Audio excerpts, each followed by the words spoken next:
Subscribe কৰিব নাপাহৰিব।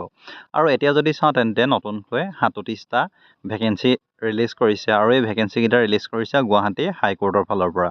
আৰু ইয়াত যদি আমি চাবলৈ যাওঁ তেন্তে প্ৰথম যিটো ৰিক্ৰুইটমেণ্ট হয়, প্ৰথম মই ক্লাছ 10 পাছৰ পৰাই যাম। ইয়াত ড্ৰাইভাৰৰ কাৰণে ভেকেঞ্চি ৰিলিজ কৰিছে 3টা, য'ত আপুনি 10 পাছ হ'ব লাগিব আৰু লগতে আপোনাৰ LMV ড্ৰাইভিং লাইচেঞ্চ থাকিব লাগিব।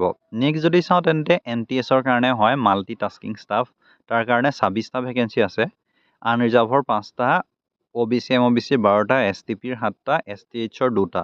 আৰু ইয়াত যদি আমি চাওঁ কোৱালিফিকেশ্যন মিনিমাম 8 পাছ বা নট 12 পাছ। যদি আপুনি 12 পাছ কৰিছে নহ'ব, 8 পাছ, 9 পাছ, 10 পাছ, 11 পাছ হ'লে আপোনালোকে আবেদন কৰিব পাৰিব।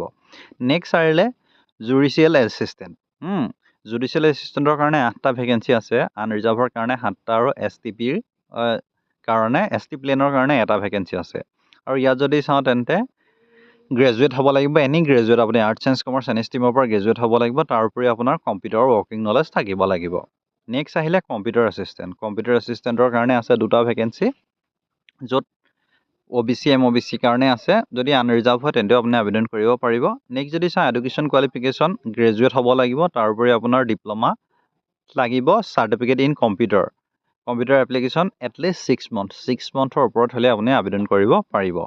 আৰু ইয়াৰ কাৰণে যদি চাওঁ তেন্তে আপোনাৰ চিটিজেনশ্বিপ ইণ্ডিয়ান হ'ব লাগিব। এজ লিমিটটো আপুনি মেক্সিমাম 40 বছৰলৈকে আবেদন কৰিব পাৰিব।